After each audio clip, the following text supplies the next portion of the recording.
আমরা প্রথমে শুকরিয়া জানাই মহান রব্বুল আলমিনের কাছে যে গণনদী আগলঝাড়ার জননন্দিত জননেতা, তৃণমূল বিএনপির আস্থাভাজন নেতা, আমাদের রাজনৈতিক অভিভাবক জননেতা আকন কুদ্দুসুর রহমানকে আমরা ইতিমধ্যে শুনতে পেলাম। উনি বরিশাল জেলা প্রশাসকের নিযুক্ত হওয়ার কারণে আমরা রাজিহার ইউনিয়নের পক্ষ থেকে বাসাইল বাজারে মিষ্টি বিতরণের জন্য এখানে একত্রিত হয়েছি উপস্থিতভাবে।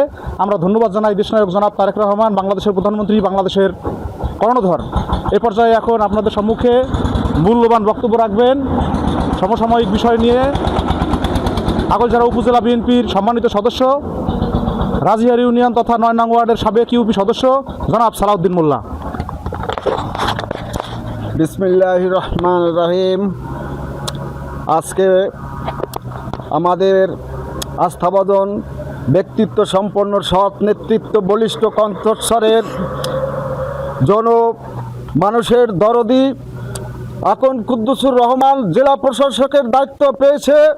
শুধু তাই না, তিনি একজন বলিষ্ঠ নেতৃত্বের কারণে তৃণমূল নেতাবৃন্দ তাদেরকে আজকে আমরা প্রাণ ভরে দোয়া করছি এবং তার নেতৃত্বে আমরা এই বিএনপিকে সংঘবদ্ধ করে আগামী ভবিষ্যতে আমরা এই বিএনপিকে শক্তিশালী করব।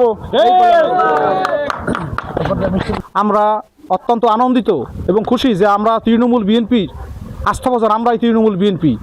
আমরা জননেতা আকন কুদ্দুসুর রহমানের বরিশাল জেলা প্রশাসক নিয়োগ করায় আমরা অত্যন্ত গর্বিত, আনন্দিত এবং সেই সঙ্গে আমরা বলতে চাই আমরা বিএনপির সাথে ছিলাম, দুর্দিনেও ছিলাম, এখনও আছি, ভবিষ্যতেও থাকবো, ইনশাআল্লাহ বিএনপির পক্ষে থাকবো।